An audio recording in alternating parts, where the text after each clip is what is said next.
Hi ಎಲ್ರಿಗೂ ನಮಸ್ಕಾರ. ನಾನೊಂದು ಇಂಪಾರ್ಟೆಂಟ್ ಆಗಿರುವಂತಹ ವಿಚಾರವನ್ನು ಹೇಳಬೇಕು. ಏನಂತಂದ್ರೆ, I was suffering disease called achalasia ಕಾರ್ಡಿಯಾ.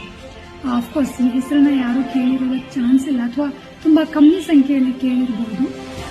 ಅಕ್ಲೇಶಿಯಾ ಕಾರ್ಡಿಯಾ ಅನ್ನುವಂತಹ ಒಂದು ಕಾಯಿಲೆ ನನಗೆ ಬಂದ ಮೇಲೆ ಜೀವನ ಹಿಂಡ್ಬಿಡ್ತು ಅಂತಾನೆ ಹೇಳ್ಬೋದು. ಯಾಕಂತಂದ್ರೆ 1 ವರ್ಷದವರೆಗೂ ನಾನು ಏನು ಆಹಾರವನ್ನ ತಗೊಳಕ್ಕೆ ಆಗ್ತಾ ಇರಲಿಲ್ಲ.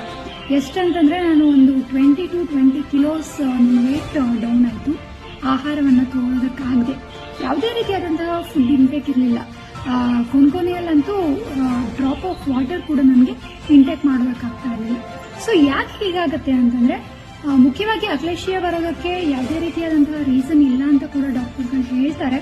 ಅಕ್ಲೇಶಿಯಾ ಕಾರ್ಡಿಯಾ ಬಂದ್ರೆ ಏನಾಗುತ್ತೆ ಅಂತಂದ್ರೆ, ಅನ್ನ ನಾಳೆ ಏನಿರುತ್ತೆ ಇಸೋಫೇಗಸ್ ಅಂತ ಏನು ಹೇಳ್ತೀವಿ, ಅದು ಬ್ಲಾಕ್ ಆಗುತ್ತೆ. ಸೊ ಅದು ಬ್ಲಾಕ್ ಆಗಿ ಏನಾಗುತ್ತೆ, ಆಹಾರಗಳು ನಾವು ತಿಂದಿರುವಂತಹ ಫುಡ್ ಕೆಳಗಡೆ ಹೋಗೋದೇ ಇಲ್ಲ, ವಾಮಿಟ್ ಆಗೋದಕ್ಕೆ ಶುರುವಾಗುತ್ತೆ. ಮುಖ್ಯವಾಗಿ ಆಗುವಂಥದ್ದೇ ವೇಟ್ ಲಾಸು. ನನ್ನಂತೂ 1 ವರ್ಷದಿಂದನೂ ನಾನು ಬೇರೆ ಬೇರೆ ರೀತಿಯಾಗಿರುವಂತಹ ಔಷಧಿಗಳನ್ನ ಮಾಡಿದೆ. ಹೋಮಿಯೋಪತಿ ಇರ್ಬೋದು, ಆಯುರ್ವೇದಿಕ್ ಇರ್ಬೋದು, ಎಲ್ಲವನ್ನೂ ಮಾಡಿದೆ. ಬಟ್ ಯಾವುದೂ ಕೂಡ ಅಷ್ಟು ಪರಿಣಾಮವನ್ನು ನನಗೆ ಕೊಟ್ಟಿಲ್ಲ.